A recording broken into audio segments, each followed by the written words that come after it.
Good morning and welcome back to my daily blog. तो आज ना আমার একটা ফ্রেন্ডের বিয়ে আছে, তো বেস্ট ফ্রেন্ডই বলতে পারো। ক্লাস 4 থেকে একসাথে পড়েছি। আর সকাল সকাল যাব না আজকে অফিসে, অনেক দিন পর, মানে ভোটের 1 মাস পরই প্রায় বলতে পারো যে অফিস খুলেছে, যে অফিসে আমি কাজ করি। তার জন্য সকাল থেকেই তোড়জোড় শুরু হয়ে গেছে, কারণ 1 মাস অফিস বন্ধ আছে। এবার কাজের চাপটা প্রচুর পরিমাণে বেড়ে গেছে, তো সেই জন্য সকাল সকাল স্নান করে রেডি হয়ে গেছি অফিসে যাওয়ার জন্য।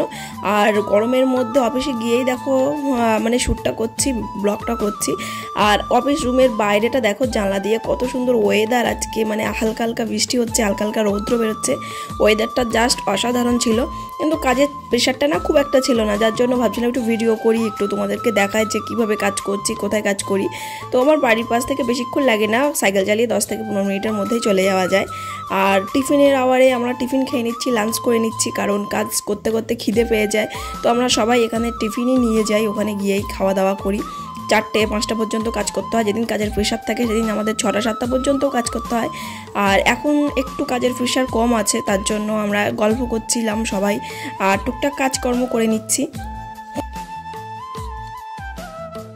অনেকদিন হয়ে গেল ব্লগ করছি না, বা সময় পেয়ে উঠছি না ঠিকঠাক করে, ওয়েদার খারাপ, নিজের শরীরটাও ঠিক নেই। আর এক ডেলি লাইফ ব্লগ দিতেও আমার খুব একটা পছন্দ হয় না, কারণ ব্লগের মধ্যে যদি ইন্টারেস্ট কিছু না থাকে সেই ব্লগ দিতে আমার ভালোও লাগে না। তো ভাবলাম আজকে আমার ফ্রেন্ডের বিয়ে আছে, রিসেপশন পার্টি আছে, তো সেখানে যাব, তার জন্য সকাল থেকেই ব্লগটা শুরু করে দিয়েছি। আর তোমরাও কিছু দেখতে পাবে, নতুনত্ব কিছু। আর আমারও বেশ দিতেও ভালো লাগে যে নতুনত্ব কিছু দেই, রে প্রত্যেকদিন একঘেয়ে জীবন আমারও ভালো লাগে না। তো যাই হোক, দেখো এখান থেকে নিচটা দেখা যাচ্ছে, মাঠটা দেখা যাচ্ছে কতটা বড় বিএড কলেজে। আর এই যে জিনিসপত্রগুলো দেখছো, এগুলো কিন্তু যারা বিএড ডিএলএড করেছে তাদেরই প্রজেক্টের কাজ, তাদের অ্যাসাইনমেন্টের কিছু, সেগুলো ঘরের কাজের জন্য বারান্দায় বার করে দিয়েছে। আর আমি দেখো তাড়াহুড়ো করে বাড়ি চলে যাচ্ছি, প্রচণ্ড মেঘ করেছে, আর আমি বাড়ি আসতে না আসতেই প্রায়ই বৃষ্টি শুরু হয়ে যাওয়ার মতো, তাই জন্য আমি সাইকেল চালাচ্ছি ভীষণ জোরে। আর ভাবলাম তোমাদের সাথে শেয়ার করি। আর বাড়ি আসতে আসতেই দেখো বৃষ্টি স্টার্ট হয়ে গেল, আর বেশি জোরে কিন্তু বৃষ্টি হয়নি, হালকা হালকাই বৃষ্টি হয়ে গেছে। তো বৃষ্টি থামলে আমরা না চলে গেছি হিঙ্গলগঞ্জ বার্থডে গিফট কেনার জন্য। তো প্যাকিং চলছিল, প্যাকিংয়ের কাজ, অনেক পছন্দ করার পরেই জিনিসটা কিনতে পেরেছি। বলছিলাম দুজনের ফটো একটা বাঁধিয়ে দেবো ফ্রেমে, কিন্তু এখানে সেরকম ফ্রেম কোথাও পাইনি, তাই জন্য এইটা পছন্দ করেছি, টেবিল ল্যাম্প, এটাই দিয়ে দিয়েছি। আর সেখান থেকে এসে দেখো এখন বাজে 8টা প্রায় কাছাকাছি, আর রেডি হয়ে গেছি আমি যাওয়ার জন্য। তো সেখান থেকে বেরিয়ে পড়বো আমরা। বলতে পারো একটা প্রেমের বিয়ে পূর্ণতা পেলো, অনেক দিন পরেই, অনেক দিন ধরে ওরা প্রেম করছে, তো সেই বিয়েটা পূর্ণতা পেলো। আর দেখো খুব সুন্দর করে সাজিয়েছে। রাস্তা হয়তো একটু খারাপ, কারণ গ্রামের দিকে সব জায়গায় তো রাস্তাঘাট ভালো হয় না, তো সেভাবে মানিয়ে নিয়েই চলতে হবে আমাদেরকে। আর কিন্তু সাজিয়েছে খুব সুন্দর, অনেকটা ভিতরে, আর ভিতরে যতটা ততটাই কিন্তু খুব সুন্দর করে লাইট দিয়ে দিয়ে সাজিয়ে গিয়েছে। আমার তো খুব বেশি ভীষণ পছন্দ হয়েছে, এত সুন্দর।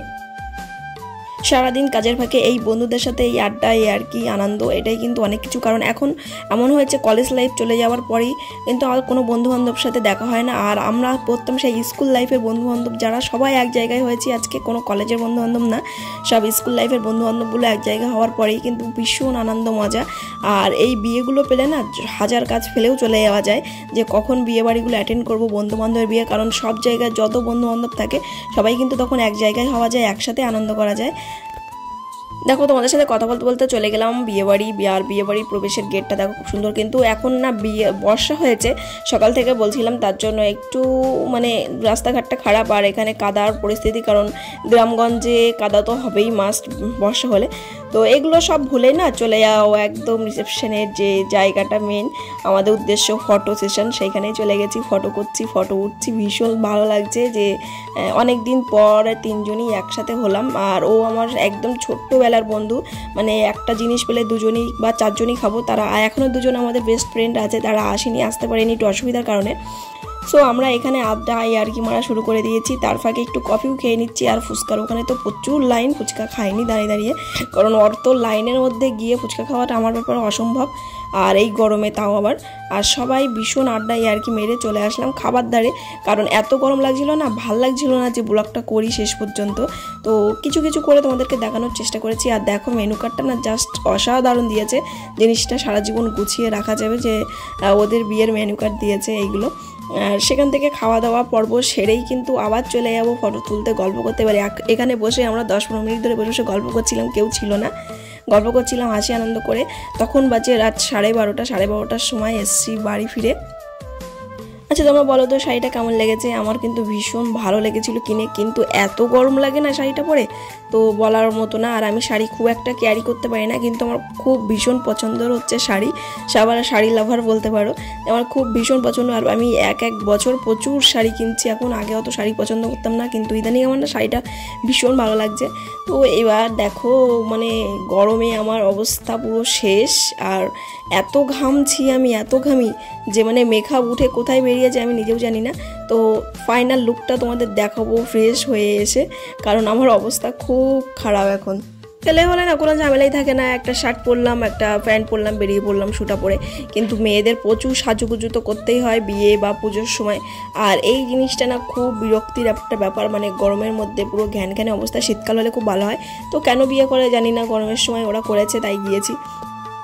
আমার সব বন্ধুদের একটাই ব্লগের মাধ্যমে বলবো যে ভাই তোরা কেউ গরমে বিয়ে করিস না, ঠান্ডার সময় বিয়ে কর, আনন্দ পাবো, মজা করবো। তোরা কেন গরমে বিয়ে করছিস? একটু শাড়ি পরে আমরা থাকতে পারি না, মেকআপ করে রাখতে পারি না। সো আমার এই স্কিন কেয়ার দেখো, মানে রাত্রে স্কিন কেয়ার করে তোমরা অবশ্যই কিন্তু ঘুমাবে। তাহলে কী করতে হবে? জব করে একটা লাইক করে দাও, কমেন্ট করে জানিয়ে দাও কেমন লাগলো। আর অবশ্যই কিন্তু চ্যানেলটা ফলো করে দিও, নাহলে কিন্তু পরের ব্লগ দেখতে পাবে না। আর যারা নতুন আমার ভিডিও দেখছো তারা কিন্তু অনেকে ফলো করছো না, সাবস্ক্রাইব করছো না। অবশ্যই তাদেরকে বলবো অবশ্যই আমার চ্যানেলটা ফলো করে দিও, তাহলে তোমাদের ভালোবাসা পেলে আমি আরও এগোতে পারবো। তো সবাই ভালো থেকো, সুস্থ থেকো, বাই।